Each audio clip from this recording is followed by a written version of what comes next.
Good evening. Good evening. Again, this is Guru Michael Schwartz. I have with us this evening Master Carlos Valle. Yes, sir. How are you doing? I'm doing great, Excellent. sir. Well, let's begin the conversation. And Yes, let's, where are you from?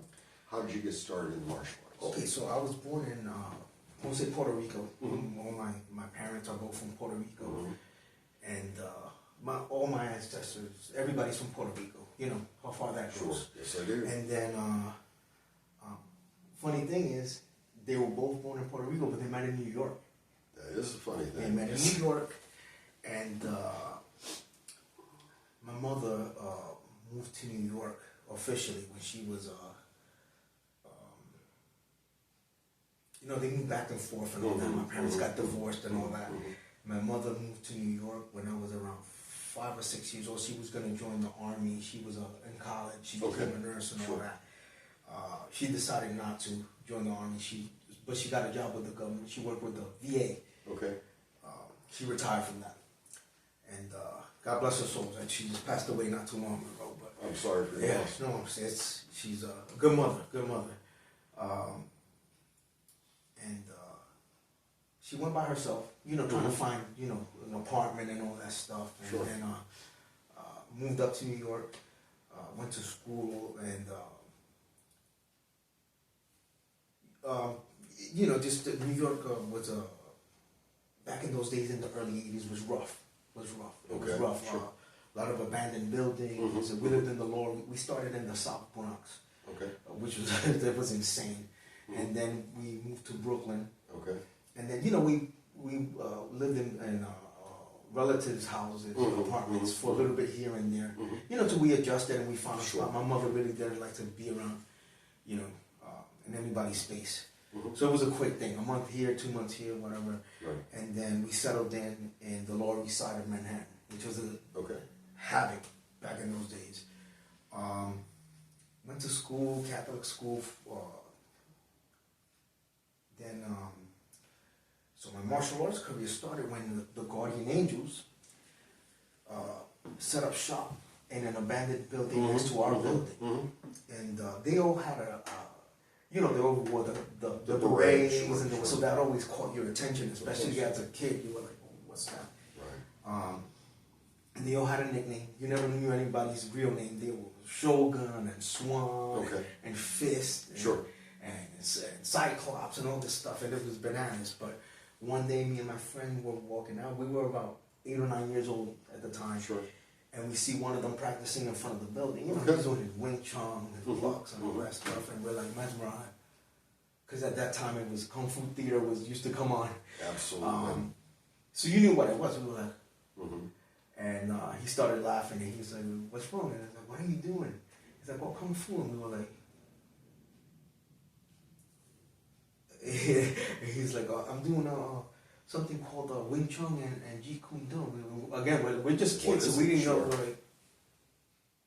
And then the mind blow, he goes, what Bruce Lee does.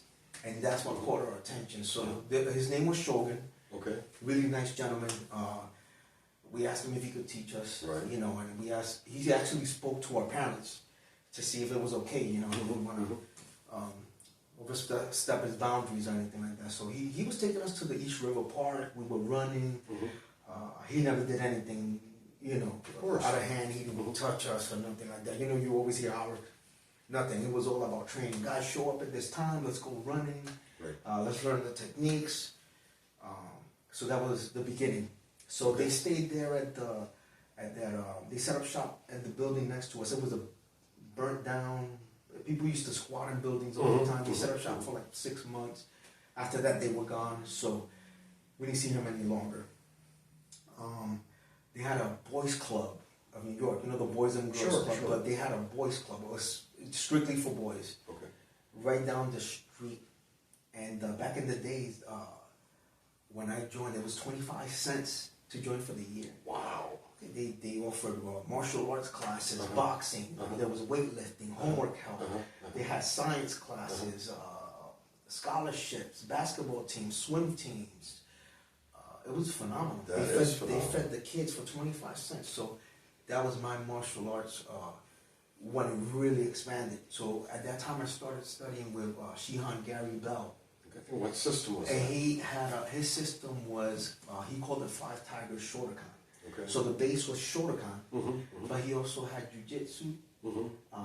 He had kickboxing. Okay. He was a very tall, lanky man. Mm-hmm. So his kicks were phenomenal. You know, his build was good for while he was teaching, and he was teaching weapons. Okay. He was teaching Filipino weapons, and he tried to stick to the Okinawan and Japanese kabuto style weapons, but that you need to like get into that, like deep.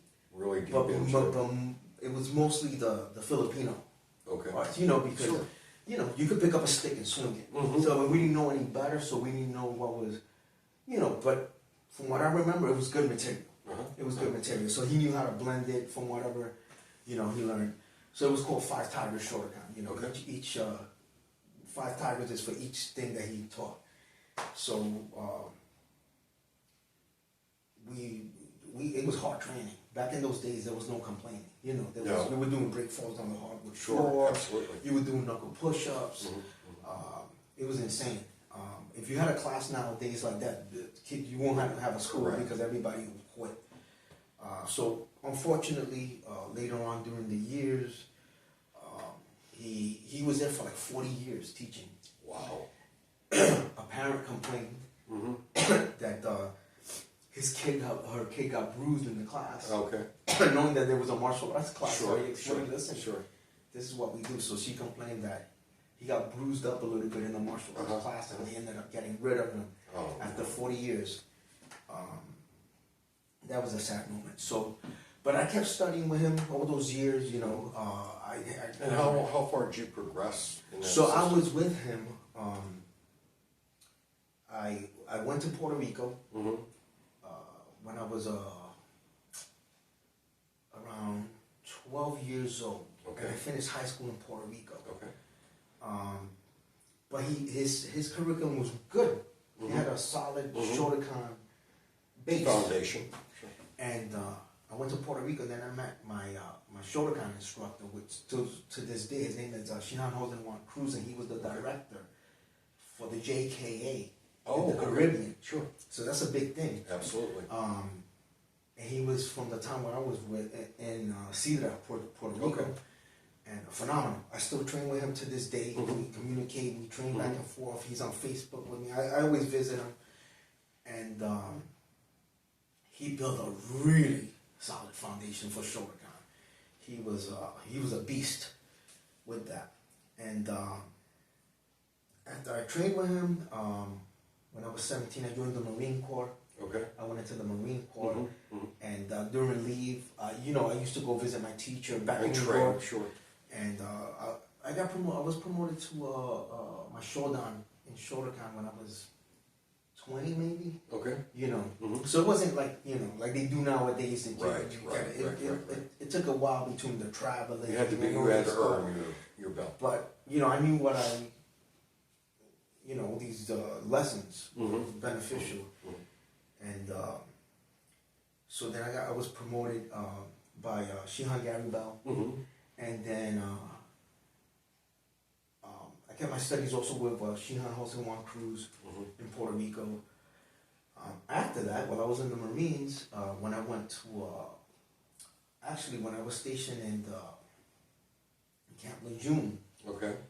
I met the now retired Master Gunnery Sergeant Carter Urso. Okay. He's a big, if you look him up on Google, he'll pop up. And I met him just before I deployed. And we bumped heads again in Quantico when my second duty station. So I ended up being a close combat instructor under him. Nice. So he was my boss. Nice. And I was also a member of the Marine Corps Judo Ensemble team, which he was also the coach. Excellent. So that's really boosted up my my martial arts career. And he was also he used to teach Matsugatsu Ryu Jiu-Jitsu. Okay. He used to teach Okinawan Kempo. Okay.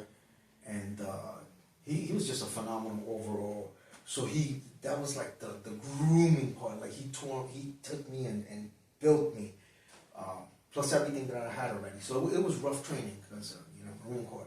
But that close combat program evolved into what's now known as the McMAP, the Marine Corps Martial Arts Program. So there was like 10 board members, and a few of them were my actual teachers.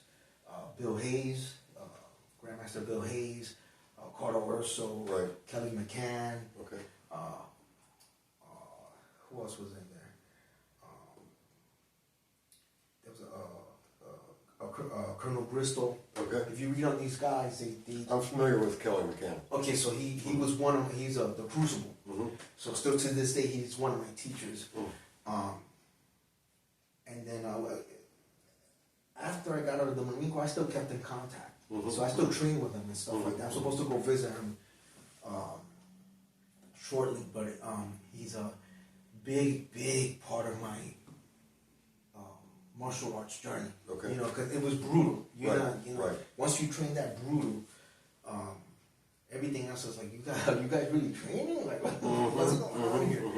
But it was good training. So then when I left the Marine Corps, I moved back to New York, and you start searching and stuff like that, and little by little all these schools start popping up. I started training with a gentleman named Shihan Andre Maldonado, and he calls his system was Tomasa Ryu Jiu-Jitsu, which what he studied, which then evolved, and he made it into Yiyu Seishin Ryu Jiu-Jitsu. Which means free spirit Jiu-Jitsu. So I got my black belt with him, and that's through the USJA Jiu-Jitsu program. So it's legit material. And then we had a falling out. He did something really unbecoming of an instructor and a pastor. And I was like, people with your with your title shouldn't be really doing this. But broke apart from that. Then I started training, and what was the next thing I started doing? I started doing Nisei Goju with Grandmaster Wilfredo Roldan. He was on 7th Street, the Lower East Side. Now, was that Goju Nahate, or was that? That was Nisei Goju Ryu. That branched off USA Goju, which started with the Peter Urban, Grandmaster Peter Urban. So that was under Grandmaster Frank Reese. That was Grandmaster Frank Reese's system, which then Grandmaster Roldan took over. So Grandmaster Roldan was also a very brutal style. All those guys were winning everything in the tournament scene back in the day. They were like, rah! So Grandmaster Roldan also studied with Professor Visitacion, Florendo Visitacion. So he got his 10th degree in both those systems. So he said instead of showing them separately, he integrated it into Nisei Goju. So instead of you getting 2 certificates, it was one single. Your certificate meant that you knew this also. I was one of the last few. Now, was there a relationship between he and the Moses Powell contingent? So that whole group, Moses Powell and all that whole scene grew up together basically. So if you mention one, they all know each other. They all know each other. So because Professor V trained all those guys. They all, you see, like, oh yeah, they all like a branch, like a tree. So, but so he put everything together, and but they changed that system. It was Viarnes Jitsu, Vijitsu Te, Vijitsu. So what I learned, I don't know what it is now, because I got my 3rd degree under Grandmaster Roldan. So that curriculum's the curriculum I know. So I don't know what they know now. I don't know. And are you still teaching that now? I blend it with the other things I know. Makes sense. Because there's so many things that I know. Like we're doing doing sticks, like what I train with you gentlemen, with Grandmaster Mahaguru, yourself, Grandmaster Duque, you know, that, and the Kajukenbo has the sticks also. Absolutely. So I'm like, okay, let's learn all these strikes. This is 1, 2, 3, 4, 5. Okay, this system does it this way. 1, 2, 3, 4, 5. So how long did you stay with Grandmaster Rodin, or are you still with him? Well, I stayed with him. I was with him for about 15 years till he unfortunately passed away a few years ago. Unfortunately, he died of cancer. He didn't tell anybody. Right. He was going strong till the end. Sure. You know, so he was hardcore. He was hardcore. He was like Grandmaster Mahaguru. But towards the end, he was at it. He would glove up. Come on, let's go to Valle, let's go. So he had no signs. Nobody had a clue.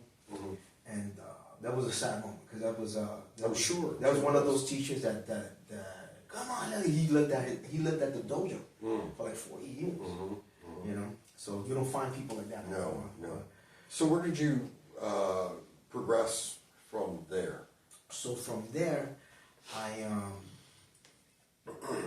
was doing. I do so many things. People are like, are you crazy? I'm like, yeah, this is what I like to do. So I started doing Brazilian Jiu-Jitsu.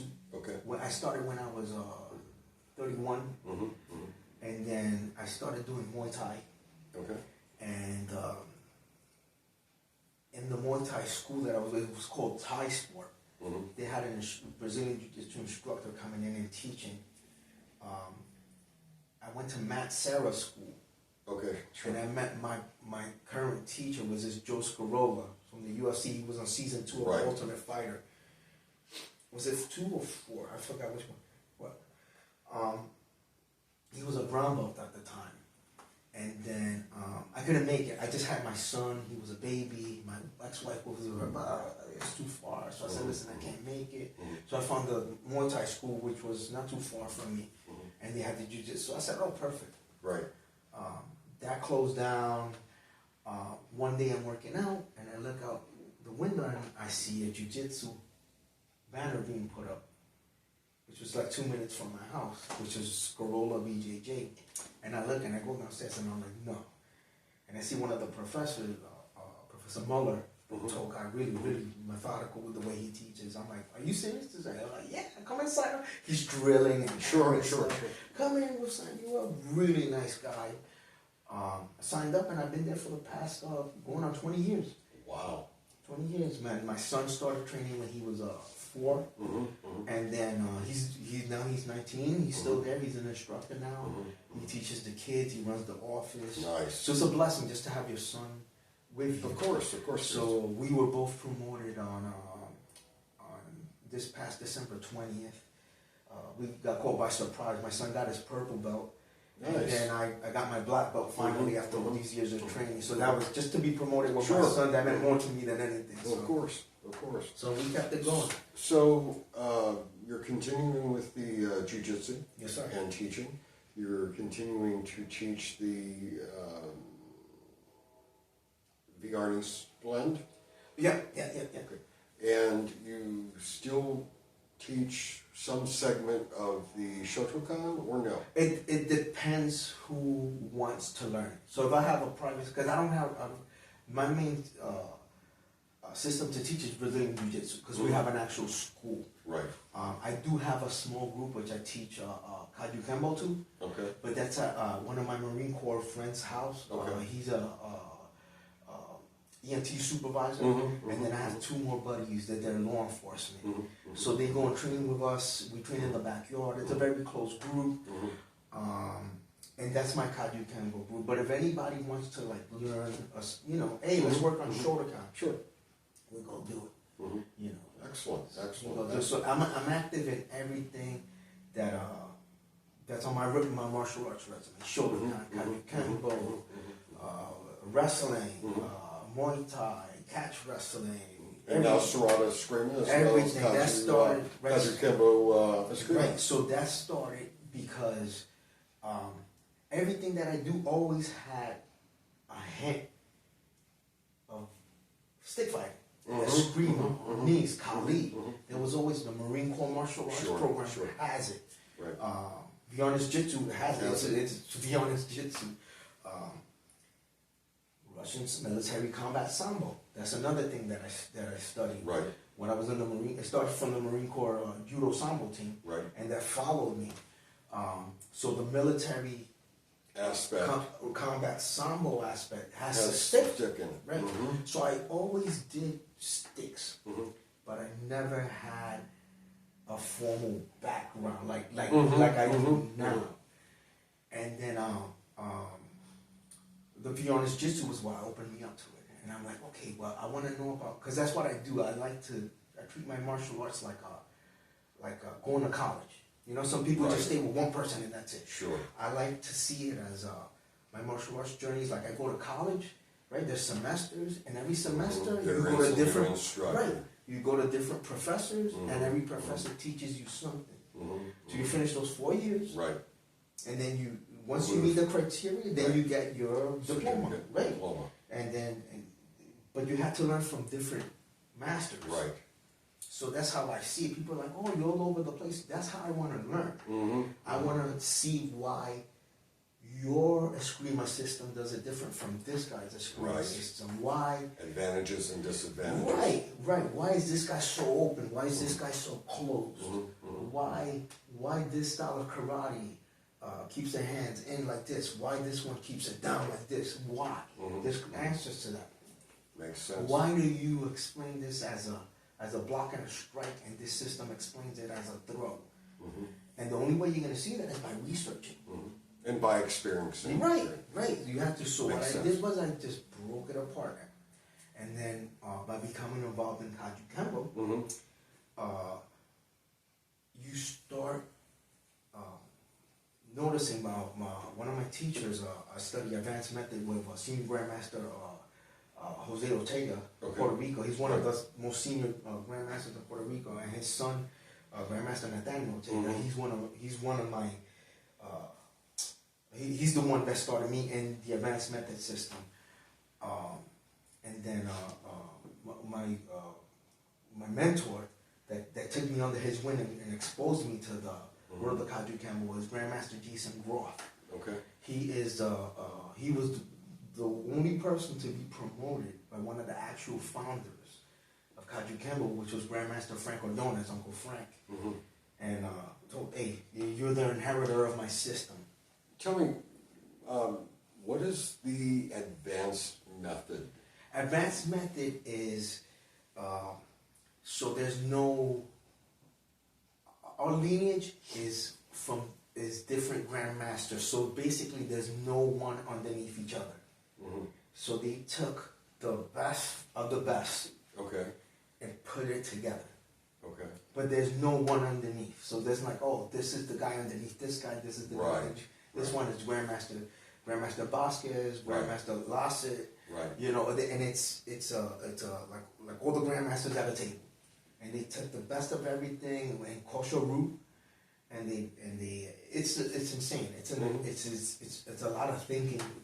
Okay. But they tell you it's Grandmaster Jose Ortega told me you could use this in every martial art that you study. Mm-hmm. Mm-hmm. Mm-hmm. So it's our own thing, but you could use it for any martial art, the methodology of it. Sure, So it's beautiful. So the other thing with Kajukenbo was the beauty of it. Mhm. It's Kajukenbo is an art, Right. and there's different lineages do it different. If you see some Kajukenbo styles, they look like Kung Fu. Yes. Some Kajukenbo styles look like Kempo. Yes. Some Kajukenbo styles like my lineage with the OKO. Right. It's the Jiu-Jitsu lineage. Yes. So we are hard, boom, boom, Mhm. boom. It's hard hitting. It's brutal like Jiu-Jitsu. It's not pretty Right. at all. Right. I call us the gorillas of Kajukenbo. Got it. Advanced method is the more Kempo, hard hitting, a lot of movements, and then you have Grandmaster Duquesne teaches, Yes. and that's the third lineage I'm with, is the Kajukenbo Eskrima. So he took everything and made it into the Eskrima version of Kajukenbo, which is beautiful. Right. Because technically every Kajukenbo system, a lot of them, have their own stick curriculum, Methodology. but it's Right. not is not a thing. You know, it's not like, oh, this is like what Grandmaster Duque has. He made it into something. Right. When I associate, when I think Kajukenbo, at least back in the day, Kajukenbo, in regards to weapons, I always think of tonfa. Okay. As being, so stick, yes, but tonfa with the handle, a stick with the handle. And that being the primary weapon of choice, because at the time, that was the only Kajukenbo that I was exposed to. And they didn't really worry about working with other weapons. It was the tonfa, because it was a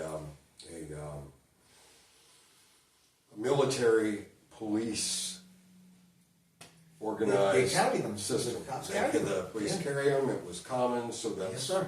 Yes, sir. And the other beauty of Kajukenbo was that Grandmaster Ortega told me he was like, there's Kajukenbo the style, but then break it into pieces. What is Kajukenbo? Ka, karate, judo, jiu-jitsu, ken, kenpo, fist law, and the bow. Right. You know, boxing, Western boxing, and Chinese boxing, which is kung fu. Yeah. So I got even deeper now, because I've been studying each aspect of all these, of what makes up Kajukenbo. Yeah, I have a black belt in Indo-Ru Jiu-Jitsu, Matsukatsu-Ru Jiu-Jitsu, Goshin Jitsu, Jiju Seishin Ru Jiu-Jitsu, Brazilian Jiu-Jitsu, and karate. I have a black belt in Shotokan, Nisei Goju, Goju Jitsu, on the Grandmaster Stephen Malinowski. He was one of Peter Urban's top guys. I have a black belt in Kyokushin, which I just tested for not too long ago. That was brutal. That was. And then that's under Shihan Robert Peoples from the WKKO, the World Kempo Kaikan Karate Organization. And then for the Kempo, I study under Professor Gary Gillum. He teaches what's called the American Military Combat Karate. Okay. And the base system for that is at Parker Kempo. Okay. So I have a 5th degree in that. And inside that art itself is like Kajukenbo. They have the base art is at Parker Kempo.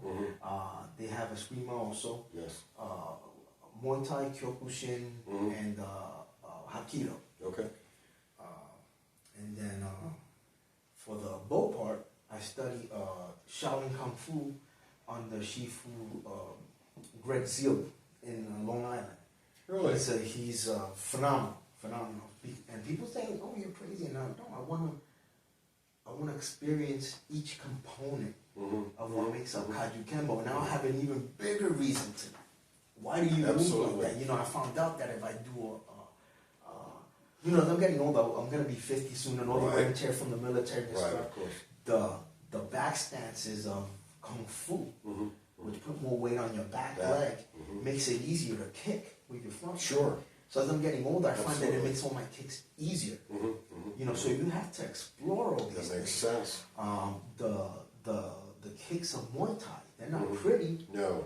But they're effective. Oh, yes. So that made the longevity in the arts even better, because you don't have to chamber. No. The kick flows. If it hits it, you follow it through. So you have to learn how to evolve and see what works for you, so you can keep it going. Because at one point, you're not going to be able to do a horse stance this far now, and all that. And that's the other thing that attracted me to some of the Okinawan styles, as opposed to Shotokan. Shotokan has a bone, the Zenkutsu Dachi, the bone arrow stance. Your hips are this low to the ground. Right. If you see, like Grandmaster Funakoshi, when he first did, if you see the books, he's high up. Yes. Like the Okinawan styles. Yes. And Shorin Ru, Goju Ru, all these styles from Okinawa, Nahate, all these stuff. Those systems are like standing up, basically. Yes. Standing up, basically. And they follow the Chinese roots a lot. So if you see, there's a lot of movements like in Wing Chun and stuff like that. So the research is beautiful. Once you start seeing it, that came from Wing Chun. Stuff like that. So it's good to experience that into learn right, about it. right. Because then you could talk about it. You could know where it comes from. Mhm. You got to explain to your students. Sure. You know, some people I've seen high. Which is very Yeah, important. I've seen high ranked masters that don't know how to break down a kata properly. No. You know, one thing that bothers me when they say, "Oh, when you do this, it breaks the bone." No, it doesn't. No, it doesn't. It's gonna hyperextend it. You're gonna get a contusion on it or Mhm. something. If you have osteoporosis, Right. they might break the bone Right. because their bones. That's the bone disease, as it, you know. But the explanations they give sometimes Do not make right. sense. It's only what they were told by their Right. instructor, who was told by their Right. instructor. So exactly. So it's good to have teachers like yourself that know how to explain things the right way. You know, like Grandmaster Mahaguru Mhm. and Grandmaster DK. Some people just get caught in a trap and don't evolve, Right. and you have to evolve. That makes sense. Right? Absolutely. You know, like the Without a doubt. Kajukenbo system I studied in the Grandmaster Jason Raw. It's Kajukenbo. We said, oh, we have to make this for what's going on now. Mhm. You know, we can't fight like this No, anymore. You no, know, no. you know. So we practice with our hands up. And Right. we looked at our Kajukenbo system. It looks kind of like an MMA Sure. style. And we do palama sets, and we do the sticks. Mhm. We do everything, but we're aware of what's going on. So, for those who would be interested in training with you, either in your area or having you in for workshops or for distance learning, Yes, how sir. would they get in contact with you to work something like that? Oh, they can find me on Facebook. My pages are open, so anybody can find me. It's Carlos Del Valle. That's DELVALLE. Facebook, Instagram. You could email me at cdelvalle12@aol.com. Yes, on that AOL. I still have an AOL account. I was going to say something about that. I took care of it. And yeah, I'm open to anybody. I'm always. I love to train. That's my thing. I love to train. Show up. You know, I love to help others. You know, I give seminars to church ladies. You know, Sure. that need a little bit of help and Absolutely. just awareness on walking in the street. I don't charge for that stuff. You know, as a black belt, part of being a black belt, sometimes you gotta give back. Service to the community. Absolutely. You know, and it's a beautiful thing, you know, and you It help is. others. You know, I have a friend that's he's a sergeant in the NYPD. He works these very odd hours. I can imagine. So, you know, you know, I'm off. When I'm off, I'm like, hey, Sure. you want to train? Yeah. Call me. Right. We train at midnight. You know, and that's what I do. I train. So if Excellent. anybody wants to train, you call me. I'll go to your house. Excellent. We'll go to the park. We'll train on the water. Whatever you want to do. Hopefully not underwater. Well, it was a pleasure speaking Thank with you, you. sir. Thank you, Great sir. to meet you and great to train with you. Yes, over sir. this Yes, past sir. weekend. Thank you. Thank Much you for your teaching, much sir. success. Thank you, sir. No problem, dude. Thank you, All sir. right.